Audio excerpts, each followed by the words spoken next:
¿Cómo le va? ¿Qué dice? Buenas noches, bienvenidos. Esto es Recalculando. ¿Qué pasa cuando un puente se desmorona?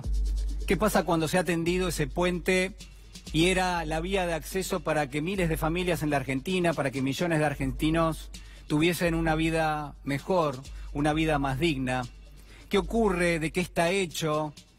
¿Cuál es la morfología que tiene, sin ninguna duda, alguien que ha quedado aislado en términos sociales? ¿De qué se compone esa realidad? Y sobre todas las cosas, ¿qué le pasa a esa familia o a esa persona cuando ve que se desvanece, en principio, no solo su acceso a los derechos, sino también sus redes de contención social? Y sobre todas las cosas, ese elemento que es vital en la condición humana como es la certeza. ¿Qué pasa cuando se desvanece la certeza de llegar a fin de mes, la certeza de conseguir un trabajo, de estudiar y lograr un progreso, de poder alimentar a la familia? ¿Qué pasa con la idea de poder progresar junto con la actividad económica, con el desarrollo que tiene que ponderar un país?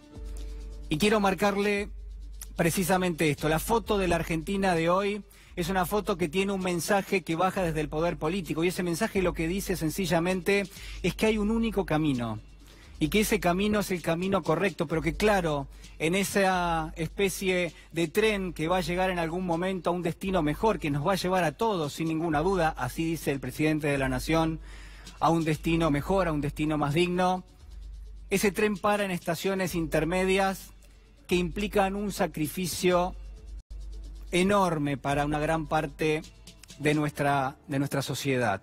Sin ninguna duda, hablamos de una situación que genera enojos, pero que sobre todas las cosas genera interrogantes. Yo le quiero preguntar esta noche si detrás de esa promesa, si detrás de ese diálogo que parece establecer el presidente, de esas cuestiones que obedecen a algo mesiánico, que casi evangelizan permanentemente la idea de que lo que viene es mejor y que de lo peor ya pasó, si detrás de todo eso no existe, piénselo conmigo en esta noche, si no existe una involución, si no existe un retroceso, por lo menos desde un punto de vista no solo material, sino también desde un punto de vista social.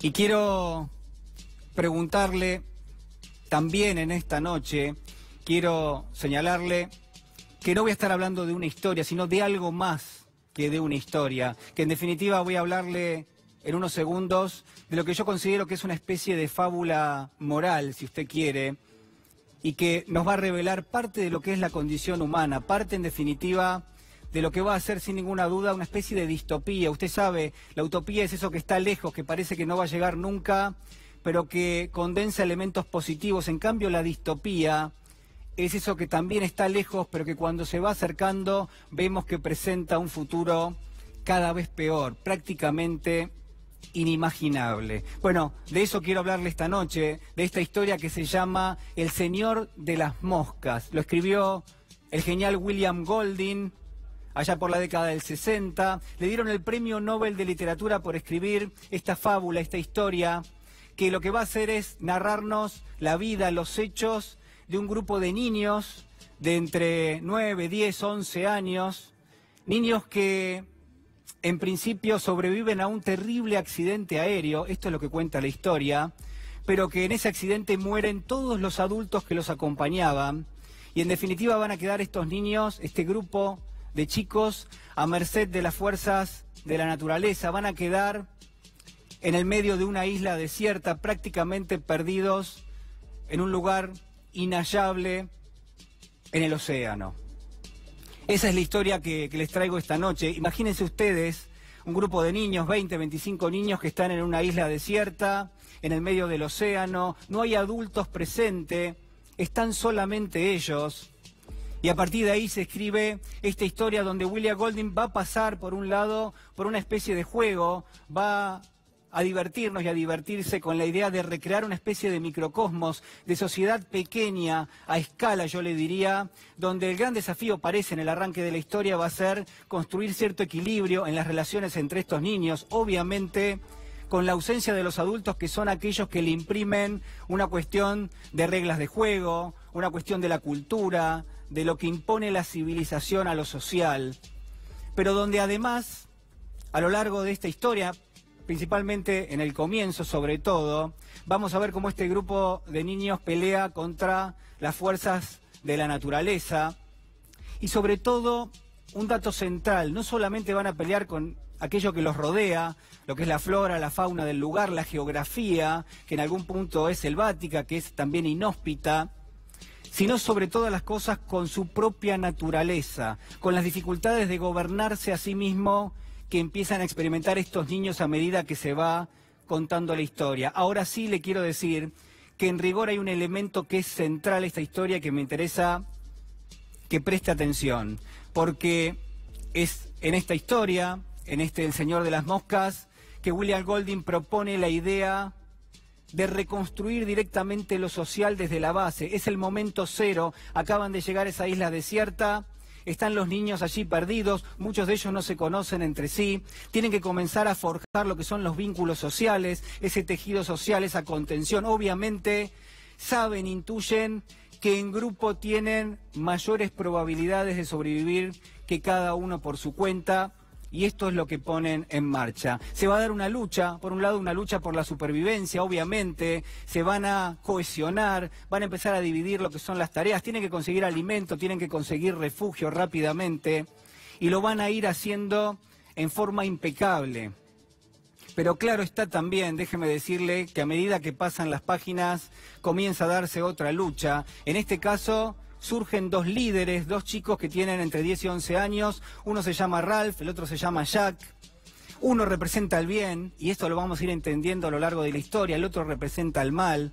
Uno va a ser, en todo caso, el orden, el otro va a ser el caos, uno va a ser la ley, el otro va a ser la anarquía, uno va a ser la civilización y el otro va a terminar siendo la barbarie. Así se va a distribuir esta historia, pero quizás el dato central, y ya voy cerrando, el dato fundamental, aquello que recorre la historia, que William Golding va a describir con mayor energía, es la degradación que existe en esos escenarios, en esos planteos, a medida que transcurre la historia, porque esa historia va a ir desde un momento cero, desde el momento en el que llegan a esa isla, donde se va a dar, yo le diría prácticamente, una situación ideal, donde se van a empezar a reconstruir los lazos sociales, donde se van a ordenar, se van a cohesionar, van a dialogar, va a haber derecho, va a haber voz y voto de cada uno de ellos, quienes van a surgir como líderes de esos grupos, se van a dar vuelta y le van a hablar a su gente, a sus compañeros, a estos otros niños, que algunos son más chiquitos pero otros tienen la misma edad, y van a cuidar de ellos y van a tratar de que todos estén bien. Es el momento cero, es el momento donde la sociedad se reconstruye prácticamente desde la nada. Pero ¿qué pasa después? Bueno, lo que va a pasar es lo que le anticipaba. Vienen las peleas, vienen los egos, vienen las luchas. ¿Por qué? Por el poder, ni más ni menos que precisamente por eso. Comienza a tejerse cierto individualismo. Es en definitiva un segundo momento donde se van a empezar a manipular tanto las promesas que se hicieron en el comienzo de la historia, como también los miedos. Se van a usar las promesas y los miedos para manipular las voluntades de quienes son los seguidores de estos dos líderes que ya se están enfrentando entre sí. Y todo esto, obviamente, usted lo presupone bien, va a terminar bastante mal. Todo esto va a terminar en la historia bastante mal. Comienza a tejerse el odio, comienza a tejerse el individualismo, comienza a desordenarse la vida de cada uno de estos niños y en todo caso todo resume y todo transita un verdadero caos que se contrapone contra ese momento inicial, ese momento tan relevante que nos marca William Golding en El Señor de las Moscas. Lo que quiero proponerle en esta noche es que usemos este patrón, que usemos esta señal que nos da William Golding, este recorrido, donde se degrada prácticamente lo que es nuestra perspectiva de lo que está pasando en esa especie de mini sociedad que sobrevive en esa isla desierta. Y quiero preguntarle si prácticamente no imita lo que ha sido el derrotero de este gobierno en varias cuestiones, pero sobre todo en materia social, en materia de promesas, en materia de cambios que en algún momento se vislumbraron que eran posibles o que nos hicieron creer que era posible y que sin embargo terminó todo en un verdadero caos. Quiero preguntarle si acaso el gobierno no prometió una justicia transparente y eso terminó degradándose prácticamente hasta que hoy sabemos que existe una especie de red paraestatal, de espionaje, que controla jueces, que en definitiva es alimentada por algunos fiscales, donde hay periodistas, que busca influir sobre causas que son importantes, que tienen que decidir sobre si en la Argentina hubo o no corrupción. Y todo esto fue y se inició con una promesa, y lo mismo pasó con la economía, señoras y señores. Lo mismo ha pasado con la inflación, que empezó siendo una promesa de que era fácil controlar la inflación y hoy ya acumulamos en la era Macri más de 200% de inflación. ¿O qué pasa con la deuda? Este gobierno asumió con la idea de que iba a sanear las cuentas públicas y vamos a terminar este año con un 100% de deuda externa en el equivalente a lo que es el Producto Bruto, o con un salario mínimo que, escuche bien, es el equivalente a $9 por día. Salario mínimo que es el equivalente a $9 por día. Así están las cosas en la República Argentina. Para terminar, lo que quiero decirles es que en esta Argentina, donde la pobreza y la indigencia son cada vez mayores, donde en definitiva se es menos inclusivo y se es más desigual, si esta Argentina, quiero preguntarle, no se parece demasiado a esa isla desierta que describe maravillosamente bien William Golding. Si en definitiva las familias, como lo hacían los niños, no luchan por la supervivencia, y si en todo caso también, tal y como ocurrió en el momento cero de esta historia, no hay que luchar o no se está luchando por reconstituir el tejido social y en todo caso por reordenar lo que eran estas redes de contención que obviamente servían y mucho. Quiero preguntarle, porque obviamente el gobierno así lo sostiene, si en definitiva para poder ganar un derecho hay que primero perderlo. Esto es lo que sostiene el gobierno y déjeme decirle algo, esto es en definitiva lo que a mí me parece que no está nada bien. Acompáñeme porque ya lo tenemos con nosotros al gran Pedro Brigger. Pedro, ¿cómo estás? Buenas noches. Un gusto escucharte como siempre ahora acá en vivo. Bueno, muchísimas gracias, Pedro. Bueno, a ver, tenemos horas, no son, yo digo, no son horas decisivas lamentablemente porque esta situación se ha sentido bastante a lo largo de los últimos meses, se ha dado habitualmente. Hablamos obviamente de Venezuela y de la posición también de la Argentina, que da la sensación de que sigue este tema y que aprovecha las oportunidades, por ejemplo, el presidente de la Nación, para avalar lo que uno supone que es, con cierta irregularidad, la posibilidad de acceder al poder en el caso de Venezuela, ¿no? ¿Cómo estás viendo esta situación? En realidad no son meses, son 20 años desde que Chávez accedió al poder, que aquellos que lo perdieron, que vieron que emergía una nueva figura política frente a la descomposición de los partidos tradicionales, que hicieron todo lo posible para derrocarlo. El hecho maldito en Venezuela es el chavismo. De Chávez se decían las peores de las cosas. Si escuchás bien a algunos de los sectores opositores, incluso algunos venezolanos y venezolanas que están acá, que te dicen permanentemente 20 años, o sea, dictadura de 20 años. Porque vos le preguntabas, bueno, pero ¿cuándo comenzó la dictadura? Tanto que se habla de dictadura. Bueno, ¿cuándo comenzó? Bueno, Chávez quisieron derrocarlo en algún momento. Por supuesto, en el año 2002 hubo un golpe de Estado, estuvo 48 horas controlado por un sector de los militares, juró un presidente como presidente legítimo supuestamente de Venezuela, abril del 2002, y algunas de las personas que hoy lideran la oposición, que se presentan como democráticas, firmaron el acta de ese golpe de Estado en el año 2002. Entonces son cosas que yo como analista trato de ver, de plantear, de recordar, porque hay mucha gente que aparece hablando de Venezuela cuando se da esta situación de crisis, ¿no? Todos los medios de comunicación están siguiendo lo de Venezuela, después se lo puedo olvidar durante 2 años, y hablan por lo general sin conocer demasiado la historia, sin haber podido analizar estos hechos. Por eso digo que el problema no es Maduro, el problema es el chavismo. ¿Y cuál es la razón por la cual a vos te parece que Venezuela de alguna manera tuvo o sufrió, digamos, este tipo de ataques a lo largo del tiempo, estos 20 años que vos decís? ¿Cuál es la razón? El hecho maldito. ¿Es el chavismo y es el petróleo también o no? También el petróleo, pero no solamente. No solamente. Yo cubrí las elecciones de Venezuela en el 98, diciembre del 98, primer viaje mío a Venezuela, que gana Hugo Chávez, la verdad había muy poco periodismo porque a nadie le interesaba la figura de Chávez, que era absolutamente muy desconocida, digamos, para el gran público, incluso para la gente que se dedicaba a la política internacional, y me encontré con altísimos niveles de pobreza y de violencia, que fue lo que llevó a que Chávez apareciera. La represión del Caracazo en el 89, que dejó 2.000, 3.000, 4.000, 5.000 muertos, hasta el día de hoy no se sabe cuántos, por el alza del precio de los combustibles, una devaluación muy importante. Tienen altas tasas de homicidios ellos, ¿no? Altísimo. Que se mantiene hasta hoy, que es uno de los problemas que el chavismo no ha logrado resolver. Vos vas hoy a Caracas y te encontrás carteles en algunos negocios que dice prohibido entrar con armas. Ahora, esto estaba hace 20 años también. La pregunta es, ¿por qué no lograron resolver eso? Bueno, eso habrá que analizar. ¿Qué pasó con el tema de la violencia? Ahora, ¿por qué echó maldito? Porque Chávez decidió incluir a unas grandes mayorías que estaban absolutamente excluidas de la sociedad, y las quiere incorporar. ¿Qué decían de Chávez? Macaco, mono, ignorante, le decían de todo. Y sí, no venía ni de la burguesía, ni de las clases medias, ni de la élite formada, que te podía leer la gran literatura. Era un hombre bien de pueblo, que dijo, yo quiero darle de comer y quiero darle mejores condiciones de vida a la mayoría de la población.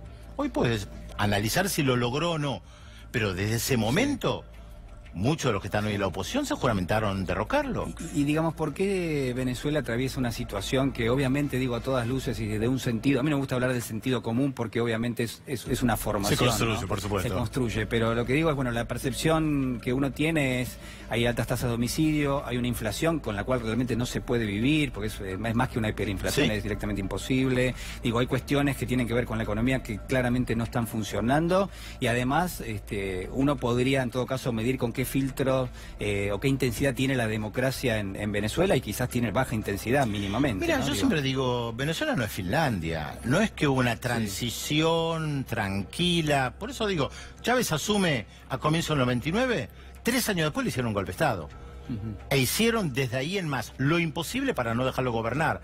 Sabotearon elecciones, no reconocieron elecciones que ganaba Chávez, buscaron la manera de destituirlo, sabotearon la economía. No es que le dijeron, a ver, señor Chávez, pruebe usted lo que quiere, y nosotros nos quedamos de costado mirando. De ninguna manera. Desde el momento que él comenzó a gobernar, le hicieron la vida imposible.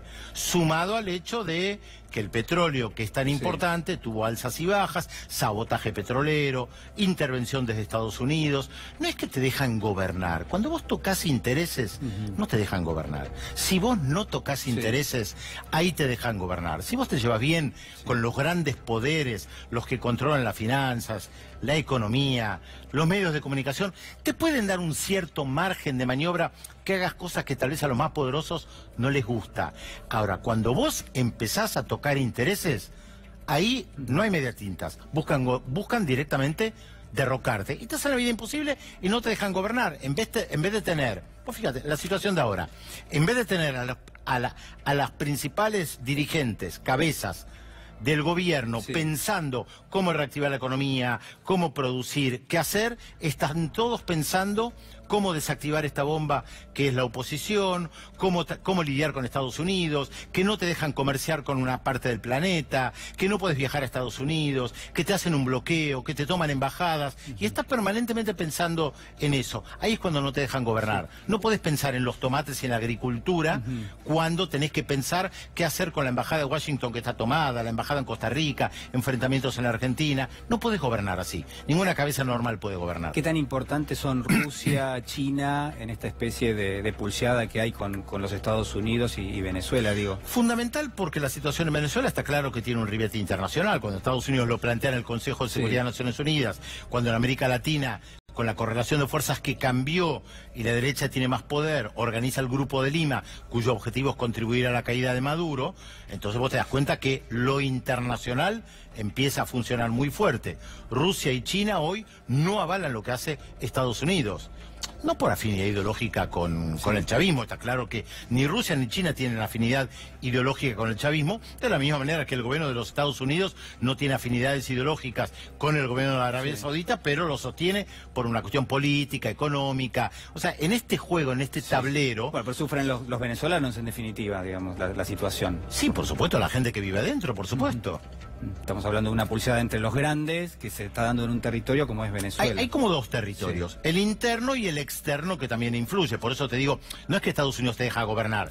Estados Unidos, además, pero lo dicen, no es una interpretación mía. Los principales dirigentes de los Estados Unidos, secretario de Estado, de Defensa, asesores de Seguridad Nacional, permanentemente hablan de Venezuela. No es que miren hacia otro lado. Incluso en otros procesos electorales, como el caso de España, también se habla de Venezuela, ¿no? Se utiliza Venezuela, el caso venezolano. Es el gran cuco, ¿no? Claro. Hoy vos decís, en la Argentina, la economía del kirchnerismo era la economía chavista. Y es como el gran cuco. Es una tontería. O sea, plantear que la Argentina tiene algo que ver con Venezuela, ni por historia, ni economía, ni por múltiples motivos, no tiene nada que ver. Entonces, cuando alguien te dice íbamos hacia Venezuela o la economía era chavista, o sea, es tan débil el argumento, tan sin sentido, que ni siquiera puedes discutir, o sea, no hay nivel de discusión. Y el problema es que gran parte del periodismo, hablaste de España, pero también de la Argentina, está tan involucrado, jugando políticamente en lo nacional o internacional, que pierden un cierto equilibrio para definir las cuestiones. Eso te iba a decir, qué difícil tomar una perspectiva relativamente transparente de lo que está pasando ahí. Obviamente es imposible. Equilibrada. La objetividad no existe, pero por lo menos equilibrado. Tratar de ver, tratar de pensar, no definir inmediatamente y decir, esto es una dictadura. Digo, extraña dictadura la de Venezuela, que una persona que se presenta como principal dirigente de la oposición dice que es el presidente encargado del país y está libre. O una persona que estaba en prisión domiciliaria sale, va a una embajada y no pasa absolutamente nada. Resortes institucionales como la Asamblea Nacional, digamos, eso no ha perdido intensidad, no se ha desmantelado en algún momento, digo, no. Sí, claro, el chavismo usó un mecanismo institucional para evitar que lo derroquen. Hay que volver a la historia. Diciembre de 2015, hay elecciones a la Asamblea Nacional de Venezuela. El chavismo pierde por goleada. Gana la oposición. ¿Qué dice en su primer discurso Henry Ramos Aliup? Que en 6 meses va a derrocar a Maduro. ¿Qué tenía que hacer Maduro? A ver, tome en bandeja, ¿le doy el poder? No. Usó los mecanismos institucionales que tenía para aislar a la Asamblea Nacional y restarle poder. Si la Asamblea Nacional hubiera mantenido como un contrapoder, le hubiera bloqueado el presupuesto, hubiera tratado de ir ganando espacios para minar el poder, como hace cualquier oposición que controla el Congreso. Pasa en Estados Unidos, cuando republicanos o demócratas logran la mayoría en el Congreso, le bloquean la acción al presidente. Ahora, no buscan derrocarlo. Ahora, ¿no tendría que Venezuela tratar, bueno, digo, hay posición de algunos países, como el caso de México, por ejemplo, que lo que buscan es, bueno, volver a una especie de momento cero desde el punto de vista de los resortes democráticos que tienen que funcionar? La Asamblea de diálogo, mínimamente de diálogo. Por supuesto, la Asamblea Nacional debería funcionar correctamente, pero tal vez no es Finlandia. O llamar un proceso de elecciones, ¿no? Digo, bueno, lo que pasa es que ahí hay una trampa que yo creo que tiene la oposición. Yo creo que la oposición tiene varias trampas. Primero, están autoconvencidos de que la mayoría de la población está con ellos. Lo vimos en las últimas 48 horas. La movilización de la oposición fue escasa. Hoy hay un artículo en Washington Post que lo dice claramente. La movilización del chavismo fue grande. La oposición está autoconvencida, y lo decía en la época de Chávez, 90% de la población está con la oposición y está en contra del gobierno, cosa que es falso. Perdés el equilibrio cuando decís eso. En segundo lugar, plantean que son tan débiles que en cualquier momento se caen. Y además están tan convencidos que tienen la mayoría que plantean ir a un proceso electoral donde están seguros que ganan. ¿Y si no ganan? Esa es la gran pregunta, porque en las elecciones pasadas, que ganó el chavismo, cuando la oposición también consideraba que las ganaban, ¿cuál fue la postura de la oposición? Decir hubo fraude. Entonces hay una trampa ahí. ¿Es posible organizar un proceso electoral monitoreado por el extranjero, por factores internacionales? Una buena salida, me parece, ¿no? Hoy lo veo difícil. Creo que hoy hay como posturas irreconciliables. El gobierno dice, apostamos al diálogo. Canciller Arreaza hoy lo dijo otra vez, la única opción es el diálogo, pero la oposición dice no, porque están convencidos de que Maduro se cae en cualquier momento, porque en Estados Unidos dicen que se cae, porque gran parte de América Latina dice que se cae, porque ellos permanentemente lo dicen que se cae, pero no se cae porque hay algo que la oposición no logra incorporar. Que el chavismo, como hecho maldito, igual que el peronismo, tiene apoyo popular. No van por el chori y la coca. Frente a toda esta situación degradada, de problemas económicos, de problemas democráticos, todo tipo de problemas que hay un sector importante que prefiere al chavismo con todos los problemas, porque el otro lo conoce del pasado. Los que ahora dicen que van a beneficiar al pueblo son los que se robaron el petróleo hace 40 años. Por eso hay que conocer la historia de Venezuela. Pedro, te agradezco muchísimo. No, gracias a vos. Terminamos hablando de Venezuela. Viste, al final terminamos hablando de Venezuela. Por supuesto. Bueno, por supuesto. Otro de los temas del día tiene que ver con la justicia, caso D'Alessio, que también involucra al fiscal Stornelli, ustedes saben. Estas son las últimas novedades. ¿Qué fue? ¿Qué hizo? Fue, se presentó y se defendió, ¿no? Sí, absolutamente. Fue muy contundente. Sola y exclusivamente en el marco de la competencia de quien es la máxima autoridad de un ministerio que tiene a cargo la Dirección Nacional de Testigos Protegidos. Respecto al caso Fariña, la abogada en su momento Robles dijo de que usted se reunió. ¿Por qué? ¿Por qué poco? Muy poco serio, porque no es cierto nada. Pero va por... Se da la cuestión con Garabano, reunión que aclaro se dio en el Ministerio de Justicia, quinto piso, en el despacho de él. Miren cómo será la imposibilidad de que a mí me guionara o tenga tanto contacto con el Ministerio de Justicia o con la AFI, que la reunión la tuve que pedir, por favor, a un periodista. Contame quién sos. Soy Florencia Hijo y soy abogada hace muchos años. Trabajo en el sector público actualmente. Trabajé, hace 13 años que trabajo en el sector público en distintos espacios, casi siempre relacionados con obras públicas y servicios públicos. ¿Cómo conociste a Fariña, a Leonardo Fariña? A Fariña lo conocí en una oficina cerca de tribunales, después de trabajar bastante activamente durante un par de meses con Raúl Copes. ¿Raúl Copes quién es? Es de la AFI. ¿No? Y nada, unos mails con un poco la línea, digamos, que yo tenía que ir armando. Y fui armando esas cuestiones. ¿Qué línea? ¿Qué te pedían en esos mails? ¿Cuál era la todo línea? relativo a obras públicas, a cómo funcionaba el Ministerio de Planificación, a cómo era un proceso licitatorio, redeterminación de precios, cuestiones todo muy bien básicas. técnico. Sí, bien técnico, bastante básico para mí, ¿no? Por lo visto para el resto del mundo no era tan básico ahora. Televisión y diarios y escritos judiciales replicaban todos mis escritos o mis charlas con él. O sea, ¿Cómo era gracioso? ¿Con quién te encontrabas? Y claro, de repente, no sé, veías lo de los fiscales, escritos completos, donde era como decís, pero eso es mío, eso es mío. Pero bueno, eso fue ¿y ese tragicómico ya a esta altura, pero bueno. Claro, es complicado. Sí, y esa, digamos, la reunión con Fariña duró 2 horas y media. Más o menos, sí, 2 horitas de haber estado con él. Sí, lo que hablamos pavadas primero y después que me tuve que sentar. Tengo escritos a mano míos incluso donde le tengo punto 1, punto 2. ¿Esos son los mails que le mandabas a Copes? Estos son los primeros que me dieron en mano a mí. Estos fueron los que me fueron dando.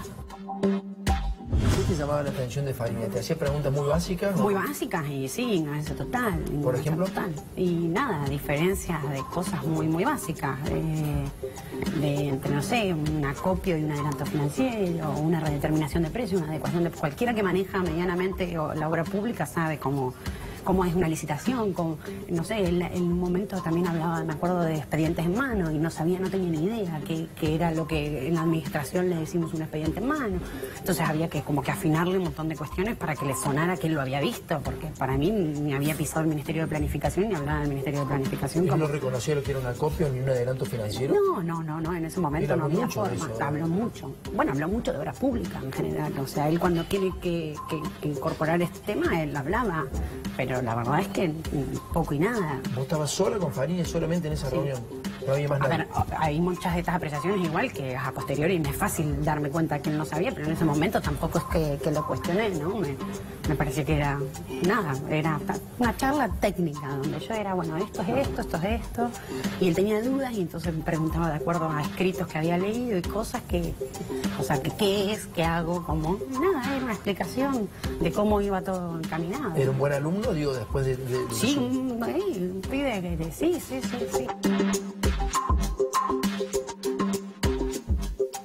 Bueno, sin ninguna duda, uno de los casos del momento obviamente preocupa y mucho por obviamente la calidad institucional y también, sin ninguna duda, también porque el caso D'Alessio develó en definitiva la existencia de esta red de espionaje que se mezcla obviamente con la política. Ya está con nosotros Francisco Paco Durañona, intendente de San Antonio de Areco y también precandidato a gobernador. ¿Cómo estás, Francisco? Buenas noches. Bueno, a ver, te pregunto primero por esto. Vamos a hablar de política, obviamente, que es lo que nos compete, pero digo, a veces hay cuestiones que son centrales. Por ejemplo, el caso de D'Alessio, y te pregunto sobre la justicia, ¿no? La justicia a veces metiéndose, por ejemplo, en un año electoral, metiéndose prácticamente en la campaña. Digo, ¿qué visión tenés de esto?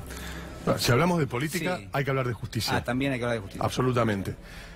Y es quizás uno de los temas más prioritarios que hay que afrontar en el próximo gobierno. Hoy es la institución más rechazada por la sociedad argentina en su conjunto. No está garantizado el acceso a la justicia. Hay enorme cantidad de municipios, principalmente en el interior, donde no existen fueros criminales y correccionales, donde la gente no tiene acceso a un fiscal, no tiene acceso a un defensor oficial. Para tener un defensor oficial, una mujer víctima de violencia machista se tiene que hacer 60, 80, 180 kilómetros en algunos casos, provincia de Buenos Aires, para tener acceso a la justicia. Y en los temas de fondo, la Corte Suprema no tiene solamente facultades para emitir fallos. La Corte Suprema es el Tribunal Superior de Justicia en la Argentina. Es el que tiene una responsabilidad vital en ordenar esta situación que se ha desmadrado, donde se violan principios esenciales del derecho, donde no están respetadas las garantías del debido proceso, donde hay que probar que uno no es culpable en lugar de sostener el principio de inocencia hasta que haya una sentencia firme pasada en cosa juzgada. Se persigue a opositores, hay presos políticos y la Corte se queda callada. El otro día escuchamos una entrevista muy interesante que le hizo Edi Zunino al juez Rosati. Y el juez fue muy claro. Ministro de la Corte, son cinco ministros. Son críticos, pero uno no ve que haya alguna acción concreta como para... Pero si un juez de la Corte está diciendo claramente que... hay un mensaje, hay un mensaje. Que es increíble que Stornelli no se presente a declarar, que él, como juez de la Corte, si lo citaran lo haría, bueno, que paso siguiente tome una determinación porque es la superintendencia, la jefatura de la justicia de la Corte. Y por otro lado tenemos, además, una Procuración General, la jefatura de los fiscales a nivel nacional, que nos olvidamos por ahí, pero es un procurador interino, puesto a dedo por Macri. Es decir, que hay una responsabilidad directa de Macri en la no concurrencia, la no comparecencia de Stornelli a presentarse en el juzgado de Ramos Padilla. Y ahí el Senado tiene que intervenir, porque es el organismo de control de la Procuración, y exigir que un procurador interino, que ni siquiera fue designado como corresponde por la Corte, mira, Macri quiso meter 2 jueces de la Corte por decreto y puso al jefe de fiscales por decreto también. Esta es la situación de la justicia argentina hoy. Hay que avanzar en una reforma profunda que garantice el acceso a la justicia y que la gente empiece a confiar de verdad en la justicia. ¿Cómo estás viendo el panorama político? Ahora sí te saco, porque digamos te quiero aprovechar, sos precandidato a gobernador, estás recorriendo la provincia de Buenos Aires, obviamente es uno de los sectores, creo yo, más vulnerables del país desde el punto de vista de lo social y también de cómo ha pegado la crisis económica y financiera. Digo, ¿qué es lo que estás viendo de primera mano? Veo que seguimos con una mirada muy urbana de la provincia de Buenos Aires, focalizando exclusivamente en los conglomerados de gran densidad poblacional del primer y segundo cordón. Después, hacia afuera, las zonas productivas y grandes ciudades como San Nicolás, Bahía Blanca, Pergamino, Mar del Plata, están absolutamente olvidados, ni hablar los municipios pequeños o intermedios, como puede ser el caso de San Antonio de Areco, donde todo depende de cómo los intendentes nos las arreglemos para sostener la demanda social, de empleo, de medicamentos, de alimentos, de acceso a la tierra y a la vivienda, de política de salud. Está absolutamente ausente la nación y la provincia de Buenos Aires en ese aspecto. Nosotros tenemos una mirada donde el eje hay que ponerlo en el interior productivo, en las zonas productivas. Recuperar los puertos, recuperar los astilleros. Todos los puertos en la provincia de Buenos Aires, Vidal los privatizó. Tenemos el astillero Río Santiago parado prácticamente porque hoy no se producen más barcos. ¿Eso porque por falta de fondos, por falta de transferencias que se No, por una mirada de un gobierno que le ha entregado los recursos marítimos y de nuestros ríos a potencias extranjeras. le ha entregado los puertos a sectores privados vinculados con esas potencias extranjeras, en muchos casos con intereses cruzados con el propio gobierno. Entonces no se producen más barcos, no nos interesa más la soberanía pesquera. Tenemos que volver a hablar de ferrocarriles. ¿Cómo no vamos a tener las principales ciudades del interior con líneas de por lo menos mediana velocidad? Soberanía alimentaria. Hemos visto, observado informes en estos últimos días que alertan de que la Argentina es uno de los países del mundo, segundo en la región, con mayor problemática de obesidad infantil y de obesidad en los adultos. La obesidad infantil, que parece una pavada, una vez que se consolida, no tiene retorno, queda afectado psicológica, biológica, psíquicamente. Entonces, ¿cómo vamos a tener problemas de alimentación y falta de soberanía alimentaria y problemática en los precios de los alimentos con la riqueza productiva y el potencial productivo que tiene la provincia de Buenos Aires? No hay más tambos, no se produce más leche, está todo en manos de una multinacional. Cuando se acuerdan los precios esenciales, se sienta el presidente con 16 formadores de precios multinacionales que se llevan la riqueza de los argentinos afuera. No hay un producto saludable en esa canasta, no hay una fruta, una verdura. ¿Y qué sucede? Los que producen frutas y hortalizas terminan haciendo ferias en la Plaza de Mayo porque nadie les compra sus productos y los tienen que tirar. Y en un gesto solidario hacen un feriazo en la plaza. ¿No podríamos generar soberanía alimentaria y salubridad? Que cada municipio... Que se produce alimentos para 400 millones de personas, ¿no? Claro, pero se produce... Y hay también hay indigencia, es decir, que hay falta de posibilidad de alimentarse para un sector muy importante de la población también. Por eso, soberanía alimentaria, garantizarle los alimentos a las comunidades y a las regiones en base a la producción que tengan esas comunidades y esas regiones. No que toda la provincia de Buenos Aires dependa de un solo productor lácteo. No hay más tambos en la provincia de Buenos Aires. Uno solo tiene el monopolio de la producción láctea y, por supuesto, ¿a cuánto conseguís esa leche en la góndola? Al precio que quiere el formador de precios. 60 pesos la leche. Nosotros, un municipio de 30.000 habitantes, podemos garantizar la leche a través de la soberanía alimentaria a 30 pesos. Y el gobierno federal, con el poder extraordinario que tiene, no lo puede garantizar a menos de 60. Y así con todo, con las carnes, con productos frescos, elaborados, industrializar en origen, poner de pie al interior, generar arraigo, que los jóvenes no se tengan que ir a buscar oportunidades a las grandes ciudades, crear universidades en el interior, crear políticas de acceso a la tierra y a la vivienda de verdad, que no se le acabe la vida a un pibe a los 14, 15 años porque ya no puede estudiar en una universidad porque no tiene los recursos para irse, o no va a poder conseguir un trabajo porque en el interior está completamente abandonado. Nosotros estamos convencidos que la provincia de Buenos Aires se pone de pie con ese programa, y es lo que estamos conversando con pequeños, medianos y grandes productores que no quieren discutir si estaba mejor con Cristina o si Macri los traicionó porque les puso retenciones. Quieren discutir qué hacemos para poner de pie de vuelta la producción. Va a haber que votar pronto y la pregunta es, bueno, ¿cómo hacemos? Como yo decía en el comienzo del programa, digamos, ¿cómo empezamos a rearmarnos y a reconstituir eso que se perdió? Porque mucho se ha perdido, mucho venía de una promesa que no termina de concretarse y sobre todo hay un deterioro bastante fuerte. Entonces uno dice, bueno, a ver, ¿cuáles son los programas, cuáles son las propuestas que tienen los líderes políticos, digamos? ¿Dónde te estás viendo y dónde vemos a la oposición política en los próximos meses? ¿Qué te parece? Mira, la primera medida que tiene que tomar el próximo gobernador es una asignación en la provincia de Buenos Aires, hambre cero. Asignación hambre cero, que tiene un costo de 1.200 millones de pesos por mes. La mitad de lo que gasta hoy el Banco Central por día para sostener la timba financiera. Es decir, con la mitad de eso por mes, la provincia de Buenos Aires resuelve la problemática de hambre que hoy está viviendo las familias que están debajo de la línea de indigencia. Y además volcar esa producción de alimentos para esos sectores en los pequeños y medianos productores del interior, focalizando en esta mirada de arraigo. Hoy estuve con Jorge Ferraresi en Avellaneda. Extraordinario lo que hace Jorge. Este gobierno eliminó un programa fantástico de inclusión digital para los pibes en las escuelas, que es el programa Conectar Igualdad. No existe más ese programa. Bueno, en Avellaneda sigan recibiendo sus computadoras, sus netbooks. Inauguró un jardín maternal. Nosotros en San Antonio de Areco lo hicimos hace 2 semanas para que niños y niñas de los 45 días de nacidos tengan acceso a la educación pública, jornada completa, y reciban toda la alimentación en los establecimientos educativos con un menú como corresponde saludable.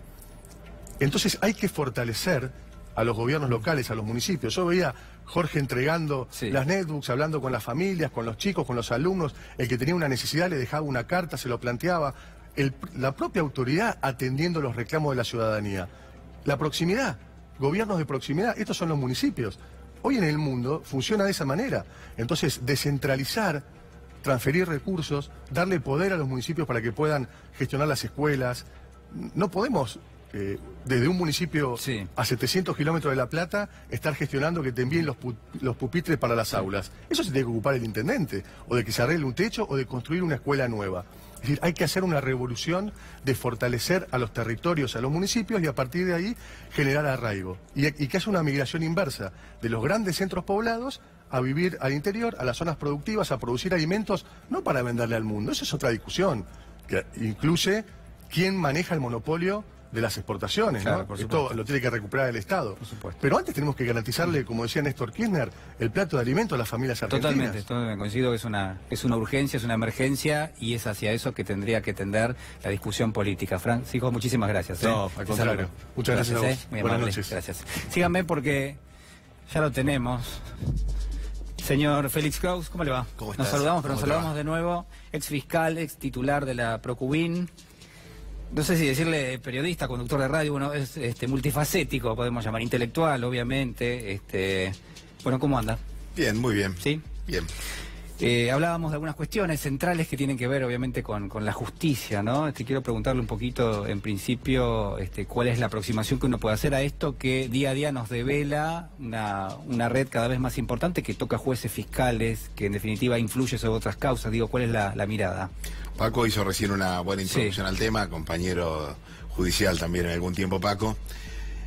Yo diría que estamos en una situación extremadamente crítica, donde toda esta situación alrededor del tema de D'Alessio está mostrando una dimensión que todavía no estábamos viendo, que es la dimensión gangsteril, ¿no? Hasta ahora estábamos viendo la cuestión ideologizada del sistema judicial, el activismo ideológico, la franquicia llamada Poder Judicial, que se ofrece a quien esté en condiciones de... Franquicia. Sí, en condiciones de empatizar ideológicamente y de recibir sus buenos servicios.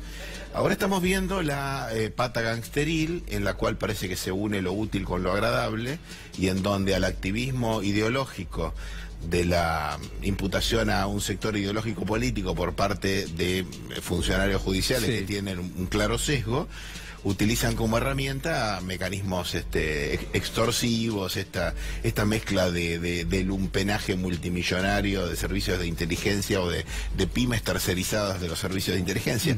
Nada que no se supiera en cuanto a los rasgos generales de la matriz del sistema de degradación del Poder Judicial. Ahora estamos accediendo a los detalles, a los nombres, a la primera persona.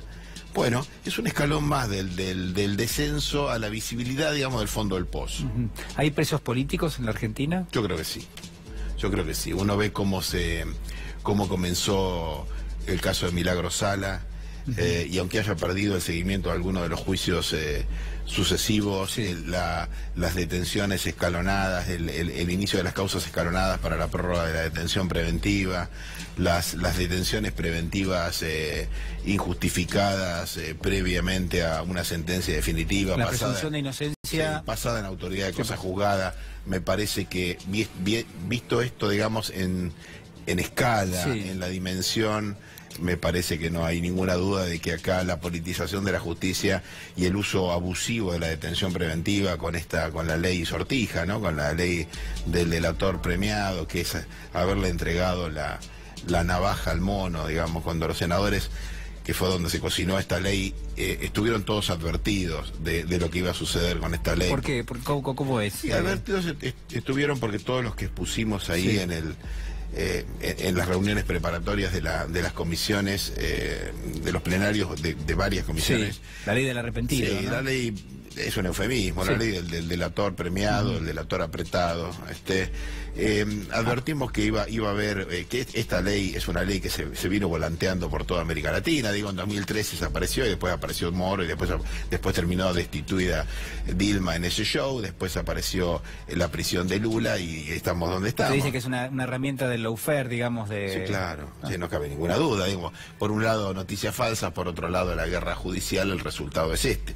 Yo digo a los senadores senadores estuvieron advertidos, salvo un juez y un experto que tuvieron una posición más atenuada. Sí. Todos advertimos que esto se hacía para algo, para esto, que la detención preventiva, el abuso de la detención preventiva iba a suceder, que esto se iba a transformar en una herramienta extorsiva, y ahora lo estamos viendo en su dimensión más descarnada, ¿no? Es la crónica de una muerte anunciada. Félix, usted dijo hace algunos días, cualquiera que acceda al poder tendrá que plantearse qué hacer con el Poder Judicial.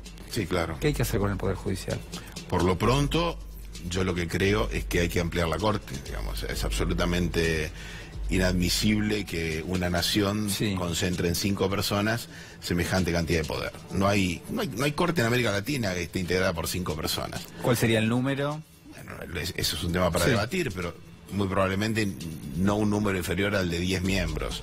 Una Corte con especialistas en todas las ramas del derecho, nadie conoce todo el derecho, hoy no hay penalistas en la Corte, es un tema muy delicado, ¿no? La Corte tendrá que resolver todos estos asuntos delicados, no tiene un penalista, tiene centenares de secretarios, con lo cual uno no sabe si no se replica en la Corte el sistema de delegación ilegal por parte de los jueces. Digo, ¿quién resuelve los decenas de miles de casos que son sometidos 5 personas en la Corte? Cuando no hay además especialistas en todas las ramas del derecho. Uno imagina que no son ellos. No son ellos, entonces ese es el nivel de seguridad que nos ofrece la Corte. Son personas prestigiosas, técnicamente intachables todos ellos, razonablemente plurales. Esto está fuera de discusión y al parecer también está fuera de discusión su probidad, no va por ahí el asunto. Esto es un asunto del poder, claramente. Y me parece que el Consejo de la Magistratura, que es un órgano que ha demostrado que no sirve para nada, o se hace algo para que sirva para algo, o hay que ir a una reforma constitucional y disolverlo, e ir a otro modelo de administración de la justicia donde el Consejo de la Magistratura además nunca asumió plenamente el cometido que la Constitución le da, que es ser el órgano de gobierno del Poder Judicial. Después está el tema de los jueces federales que concentran una enorme cantidad de poder, porque además se ha suspendido por un decreto de necesidad y urgencia que no era ni necesario ni urgente en el comienzo del actual gobierno, la puesta en funcionamiento del sistema acusatorio, donde los fiscales investigan, tienen una parte del poder, los jueces controlan esa investigación, o sea, tienen solo una parte del poder.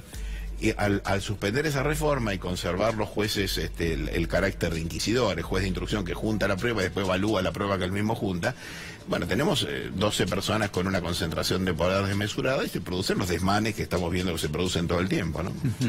Te saco un poco de lo judicial, entramos en el terreno donde te considero un colega, vos sos conductor de un programa que se llama Lo Peor Ya Pasó. Son muy generosos. No, Lo Peor Ya Pasó, que va por AM530, de 16 a 18 horas todos los días. Sí, junto con Martín Granowski, un consagrado colega. Bueno, te lo voy a preguntar, ¿lo peor ya pasó?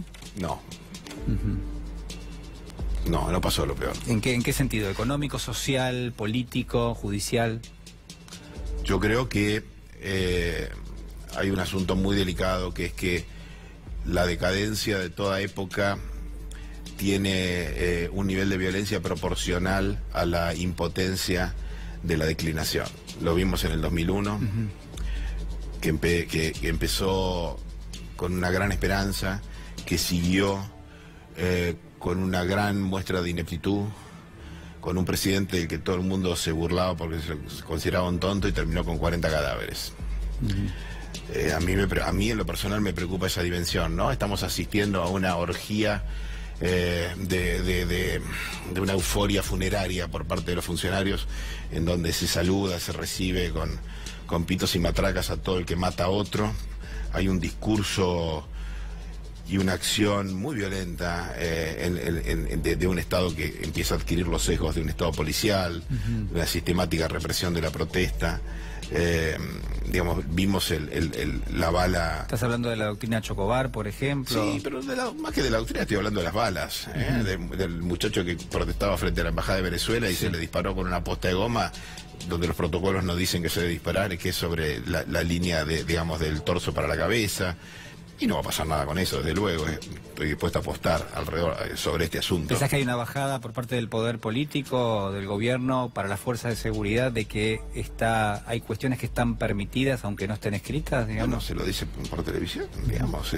Los jurados absolvieron a un señor que mató a otro señor. Es una tragedia eso, no pongo en tela de juicio la decisión de los jurados. Ahora, hacer la fiesta de la celebración del homicidio, o de la fiesta de la celebración de la muerte en legítima defensa, que es lo que ha dicho el jurado, me parece un asunto muy delicado. Y a mí lo que más me preocupa es que los finales de estos periodos suelen venir acompañados de una violencia proporcional a la impotencia, porque este tipo de regímenes, digamos, de sometimiento social entraña por definición un enorme nivel de violencia, y porque además la violencia verbal siempre precede al acto. Sí. Y me preocupa mucho porque los muertos no resucitan, y me preocupa mucho porque los muertos siempre los ponen los pobres. ¿Qué conexión hay? Porque, digo, me estás describiendo un panorama realmente muy desalentador, muy poco feliz, obviamente. Digamos, hay cuestiones que obviamente... Y son mis preocupaciones, que a lo mejor tienen mi mirada. Sí, luego, por supuesto, por supuesto. Pero lo que digo es qué conexión hay con la realidad socioeconómica que vivimos, digamos, en un contexto, vos imaginás un contexto de deterioro permanente de acá en adelante, de esas cuestiones. Bueno, me parece que nada indica que algo pueda mejorar, salvo el pensamiento de Goebbels y con la tecnología contemporánea, que es lo que es la comunicación pública hoy, digamos, del Estado, ¿no?